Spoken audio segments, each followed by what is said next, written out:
കോഴിക്കോട് താമരശ്ശേരിയിൽ വിദ്യാർത്ഥികളുടെ മർദ്ദനമേറ്റ് 10ാം ക്ലാസ്സുകാരൻ മുഹമ്മദ് ഷഹബാസ് മരിച്ച സംഭവത്തിൽ കൊലക്കുറ്റം ചുമത്തി പോലീസ്. 5 വിദ്യാർത്ഥികളെ ഒബ്സർവേഷൻ ഹോമിലേക്ക് മാറ്റി. നഞ്ചക്ക് കൊണ്ട് തലക്കേറ്റ ക്ഷതമാണ് മുഹമ്മദ് ഷഹബാസിന്റെ മരണത്തിന് കാരണമെന്ന് ഡോക്ടേഴ്സ് പറയുന്നു. കോഴിക്കോട് മെഡിക്കൽ കോളേജിൽ അതീവ ഗുരുതരാവസ്ഥയിൽ ചികിത്സയിലായിരുന്ന മുഹമ്മദ് ഷഹബാസ് രാത്രി 12:30-ഓടെയാണ് മരിച്ചത്. കഴിഞ്ഞ ഞായറാഴ്ചയായിരുന്നു സംഭവത്തിന്റെ തുടക്കം.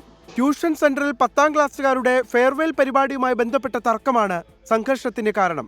തർക്കത്തിന്റെ തുടർച്ചയായിട്ടാണ് വ്യാഴാഴ്ച വിദ്യാർത്ഥികൾ തമ്മിൽ ഏറ്റുമുട്ടിയത്. തുടർന്ന് ഗുരുതരമായി പരിക്കേറ്റ മുഹമ്മദ് ഷഹബാസിനെ ആദ്യം താലൂക്ക് ആശുപത്രിയിലും പിന്നീട് കോഴിക്കോട് മെഡിക്കൽ കോളേജ് ആശുപത്രിയിലും പ്രവേശിപ്പിക്കുകയായിരുന്നു.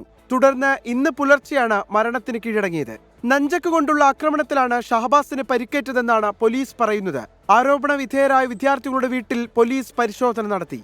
പോലീസ് നമ്മൾ എല്ലാ പ്രതികളെ അറസ്റ്റ് ചെയ്തു. അവരെ പറഞ്ഞ ഈ പ്രതികളായിട്ട് നിൽക്കുന്ന ആളുകളെ 5 കുട്ടികളെ നമ്മൾ ഇന്നലെ തന്നെ അറസ്റ്റ് ചെയ്തു. അവരുടെ വീടുകളിലൊക്കെ പോയി പേരൻസിനെ കൊണ്ടുവന്നു. അവസാനം അവരെ നമ്മള് ജുവനൈൽ ജസ്റ്റിസ് ബോർഡ് മുമ്പ് ഹാജരാക്കി. പിന്നെ ആ ഗ്രൂപ്പില് മുതിർന്ന ആളുകളുണ്ടോ, ആരെങ്കിലും അതിനെ ഇൻസ്റ്റിഗേറ്റ് ചെയ്തിട്ടുണ്ടോ എന്നൊക്കെ നോക്കിയിട്ട് പരിശോധിച്ച് അങ്ങനെ ഉണ്ടെങ്കിൽ അവർക്കറിവ് നടപടിയെടുക്കാൻ നോക്കും.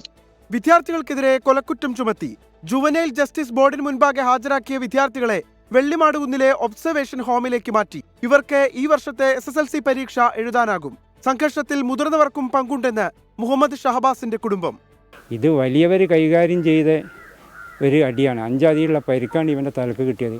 ഈ ഭാഗത്ത് ഈ ചെവിൻ്റെ ഈ ഇടത്തെ വലത്തെ ഭാഗത്ത് ചെവിൻ്റെ ഭാഗത്ത് ഈ എല്ല് പൊട്ടിപ്പോയിട്ടുണ്ട്. നഞ്ചക്ക് കൊണ്ട് തലക്കേറ്റ ക്ഷതമാണ് ഷഹബാസിന്റെ മരണകാരണമെന്നാണ് ഡോക്ടർമാർ നൽകുന്ന പ്രാഥമിക വിവരം. ചെവിയുടെയും കണ്ണിന്റെയും ഭാഗത്ത് പരിക്കുകളുണ്ട്. പുറമേക്ക് പരിക്കുകൾ കാണാനില്ലെന്നും ആന്തരികമായി ഗുരുതരമായ പരിക്കേറ്റിട്ടുണ്ടെന്നും ഡോക്ടർമാർ അറിയിച്ചു. 24 കോഴിക്കോട്.